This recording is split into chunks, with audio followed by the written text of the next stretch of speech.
సత్యం ఉండాలి, మన దగ్గర సత్యం ఉండాలి, విధేయత కూడా ఉండాలి. ఏమంటారు? వినయం, మనసులో వినయం కలిగి ఉండాలి.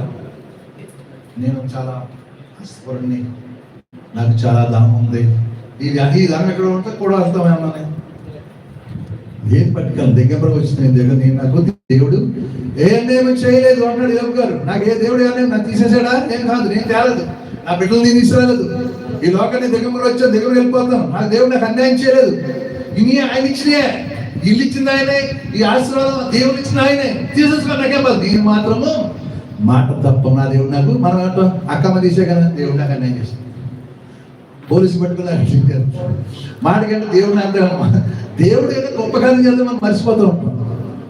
హల్లెలూయా. నీ శ్రమ గొప్ప మేలు ఉంటుందని సంగతి మర్చిపోతుంది. ఇక్కడ ఏమంటున్నాడు? సత్యము ఏనేమనుకున్నా నీతిని స్థాపించు.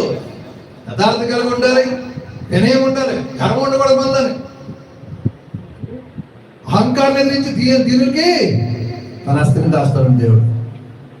దీనత్వం కలిగి ఉండాలి దేవుడి మీద. ఎప్పుడు గర్వం నాకు తెలుసు, నాకు ఎప్పుడు కూడా ఎవరా నేనేనా? సౌలు తీసేలేదా? ఎవరు చేశారు? రాజుని ఎవరు చేశారు? గాడి రాసుకున్నాడు సౌలు. ఎవరు చేశారు? దేవుడు రాజుని, దేవుడే కదా. ఎందుకు తీసేశాడు? చెప్పిన మాట వెనక, దేవునిక చెప్పిన మాట వెనక తీసేస్తాడు దేవుడు. ఎందుకలా నీకోసం అంటున్నాడు.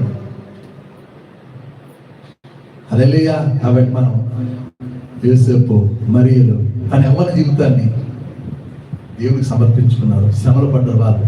ఇది నాన్న వాళ్ళకి జీవం రాయబడింది. యవనస్తులు చాలా మంది ఉన్నారు. విని యోసేపు ఎందుకు నిన్ను కూడా ఇంటికి ఏర్పాటు చేసుకున్న మందిలో నీకు పాత్ర లేదు. ఇక్కడ కుర్చీ చేసిన పాత్రే, డెకరేషన్ చేసిన పాత్రే, వాళ్ళకి పని ఇచ్చేది. ఆ పని మనం నీతిగా చేస్తున్నారు కాక. అది నీతి అని ఎక్కడ తగ్గుతాను, ఎక్కడ తీసుకెళ్ళి దేవుడి దగ్గర నడిపిస్తున్నాను. హల్లెలూయా. నీ నీతి నిన్ను, నీ ధనం నడిపిస్తుంది, కానీ నీ నీతి నిన్ను దేవుడి దగ్గర నడిపించు. యెషయా గ్రంథము 45:18. ఆకాశమునకు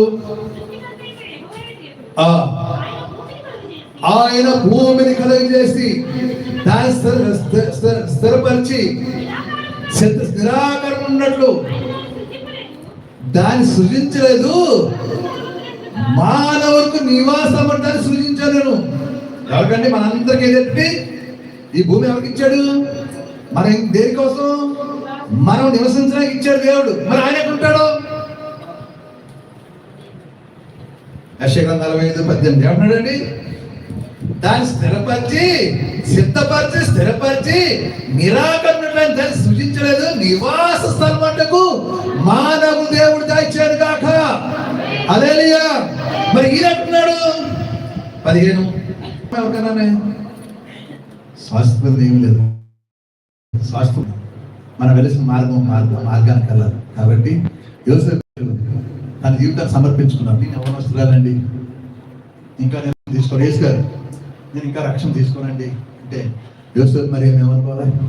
నేనెందుకు అంటే చరిత్ర నిలిచిపోరాలన్నా యోసేపు మరిలో చరిత్ర నిలిచిపోలేదా? చరిత్ర హల్లెలూయా.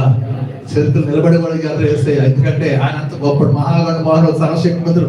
నీకోసం పరం విడిచి ఈ మనుషులు నివసించిన నివాసాలు బతలాడు. పరిశుద్ధుల వ్యక్తి మనుషులు పాపుల మధ్యకి వచ్చి పరిశుద్ధ చేయాలని కోరుకున్నాడు ఆయన.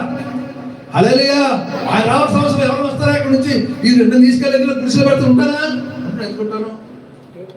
నా స్థితి అది కదా, ఆ స్థితి దిగను, కానీ ఆయన స్థితి మార్చుకుని చేసేది.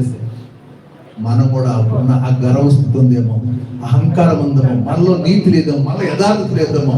ఇది లేకుండా ఆయన మందిరానికి వచ్చి మనం ఏమి చేసినా, ఎంత ప్రార్థన చేసినా, ఎంత పాటలు పాడినా వ్యర్థమే. హల్లెలూయా.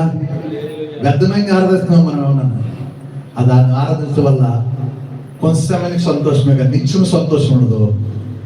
హృదయపూర్వకంగా నువ్వు ఆరాధించనుకో, నువ్వు బ్రతికినంతకాలం సంతోషం ఉండును కాక.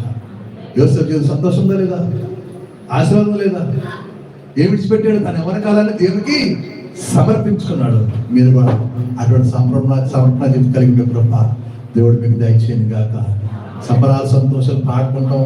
మళ్ళీ సంవత్సరాలు 2020 సంవత్సరం అయిపోయింది. గోతికి దగ్గరికి వెళ్ళిపోతున్నాము. గోతికి దగ్గరికి వెళ్ళకముందే పొలం దగ్గర చేద్దాం.